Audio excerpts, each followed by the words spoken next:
मतलब exam time before note मतलब एक तो अजीब-सा मतलब एंग्ज़ायटी होता है, आपको बेचैनी होता है, घबराहट होता है कि एग्ज़ाम है, तो वो था।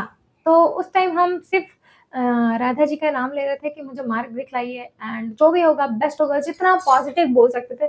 आई used to talk so positive at that time and breathe in करते थे, अनुलोम-विलोम करते थे। इवन कि नहीं, आफ्टर दैट मेरा अनुलोम-विलोम पार्ट हुआ था। तो अनुलोम-विलोम करते थे यूज्ड टू, और साँसों को थोड़ा-सा देखते थे ताकि मेरा मन थोड़ा शांत हो, एक जगह कॉन्संट्रेट करे। इतना हौच-पौच मचा रहता है माथा में, शांत माथा होना ज़रूरी होता है एग्ज़ाम बिफोर दैट। तो एक पॉज़िटिव हो जाता है एनवायरनमेंट अगर आप थोड़ा शांत रहते हो तो। तो क्योंकि एग्ज़ाम में जब बिफोर ही खेला है, उसके बाद नो खेला, उसके बाद तो फिर क्या होता है? उसके बाद आप एग्ज़ाम मोड में घुस जाते हो। नहीं, at the time you are entering in your exam mode. अब जब उस मोड में घुस गए तो अब क्या ही होगा? अब आपको जो करना है करो, आप अपना माथा यूज़ करोगे, सो में यू डोंट हैव टाइम। अपना माथा यूज़ करते हो, मुंडू यूज़ करते हो, हर चीज़ यूज़ करते हो। इस बार ही देखो ना, मेरा बीए में मिस्टेक हुआ था। अब उसको फिर से गए, फिर से बनाया, बन गया मुझसे। होता है, या फिर बन गया वो। और दूसरा भी मिस्टेक हुआ था मुझसे। तो मिस्टेक हुआ और मुझसे फिर हम ये उसको लीव कर दिए। फिर जब थर्ड में गए तब मुझको दिखा कि अरे! ये तो इससे लिंक कर रहा है। तो जो ड्रैग का खेला होता है ना, ड्रैग वाला, जो आजकल एनडीए का था, इट्स अ रोस्ट थिंग। जो ड्रैगिंग करके करते हैं हम लोग, एक पेज में पेपर क्वेश्चन ही नहीं घुस पाता है। तो उसके कारण से क्या, जो सपोज़ यहाँ पर ए, बी, सी, डी है, तो यहाँ पर ई भी छुपा हुआ है, तो ई का जो हम लोग ई का मिस कर दिए थे। तो ऐसा होता है, ड्रैगिंग के कारण भी एरर हो सकता है। तो वो बाद में पता चल गया था मुझको कि हाँ, नेक्स्ट क्वेश्चन में oh! There is a E also. तो ये था ड्रैगिंग का। सो नहीं, इन लोग को ठीक करना चाहिए अपना एटमॉस्फेयर, जो अपीयरेंस है इन लोग का एग्ज़ाम का, पोर्टल का। इवन कि हम लोग को आरसी में बहुत ज़्यादा दिक्कत होता है, which is not good. Even कि बड़े-बड़े क्वेश्चंस में जो ऑप्शंस है, वो भी हम लोग को ड्रैग करके नीचे जाना पड़ता है, which is not good. I know this exam is आप एक्स्ट्रा टाइम आप एक्स्ट्रा टाइम दे रहे हो, ठीक है? एक्स्ट्रा टाइम कहाँ दे रहे हो आप हम लोगों को? You are not giving extra time for that. अब इन लोगों को अपना इंटरफेस ठीक करना चाहिए, I think. That should be corrected, but नहीं हो रहा है तो ठीक है।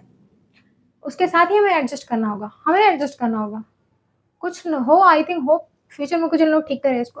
लेकिन ठीक है, इसके साथ ही आपको आगे बढ़ना पड़ता, वो करेक्शन पता चल गया था, तो 5.5 डीआई मेरा सही भी हो गया। तो होता है एग्ज़ाम में ऐसा।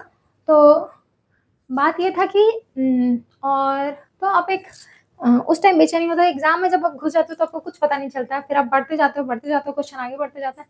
हाँ, एग्ज़ाम का जो मेरा जो पैटर्न था, हम 2 टाइम्स एग्ज़ाम देते थे। दैट इज़ वन गो में हम जाते थे, वन गो में जो क्वेश्चन आ रहा है वो करते जाएँगे, और जो नहीं आ रहा है उसको एक बार देखेंगे, और फिर नहीं हुआ तो लीव दैट।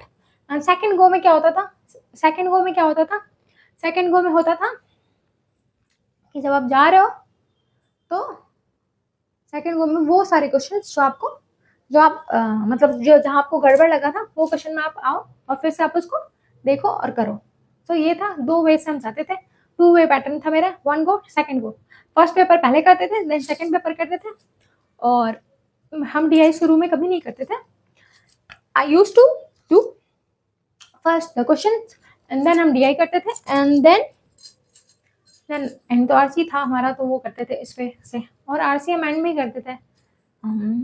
तो ये सबका अलग-अलग हो सकता है। माई वाज़ दिस, एंड तो यही बोलना था। और जो यस, एग्ज़ाम वाले जो एटमॉस्फेयर होता है ना हमारा, वहाँ पर जो हमारा लैपटॉप और जो भी हमें कंप्यूटर मिलता है, तो हम क्या करते थे, जो दिस इज़ माय पल्लू, तो हम अपने पल्लू से क्या करते थे, तो अपने पल्लू को हम वहाँ क्या करते थे, झाड़ते थे। मतलब वहाँ जो थोड़ा-मोड़ा डस्ट होता है, स्क्रीन पोंछ लेते थे, और यहाँ से साइड से अपने कीबोर्ड से ये करते थे, पोंछ लेते थे, और क्लीन करके फिर चेयर को क्लीन करके फिर बैठते थे। एकदम लाइक अ घर जैसा फ़ील आया मुझको कि हाँ, ये मेरा खुद का डेस्क है, और खुद का मेरा लैपटॉप है, ये मेरा वैसा फ़ील है। और एक था जो हम सुने थे, दैट इज़ ओपोनोपो prayer. May be I am pronouncing correct और wrong, I don't know, but वो प्रेयर में क्या करते हैं, उस प्रेयर में हम लोग किसी भी चीज़ को क्या करते थे, किसी चीज़ से कुछ हम लोग से कुछ मिस्टेक हो जाता है, तो हम लोग उसको क्या करते हैं, हम लोग उसको सॉरी बोलते हैं। तो उसमें भी वही करते हैं हम लोग कि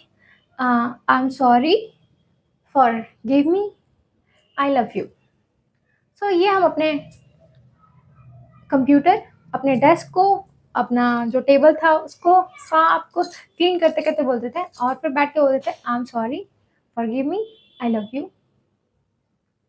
तो इस तरह से हम क्या करते थे, वहाँ का एनवायरनमेंट को क्या कर लेते थे, पॉजिटिव कर लेते थे।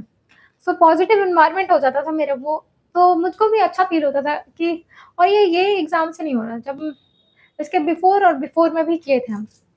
सो NET clear and then JRF. तो दैट्स मैटर। आप अपना एनवायरनमेंट को भी थोड़ा पॉजिटिव कर लोगे कि I am sorry, forgive me and I love you. इससे क्या होगा, जब आप सब आपको सपोर्ट करेंगे, your environment is also. Exam में बीच में अटक सकते हो, लेकिन ठीक है, दैट्स फाइन। सब अटकते हैं, कोई ऐसा बड़ा बात नहीं है। It's cool and so that's it. So finally let's conclude. बहुत ज़्यादा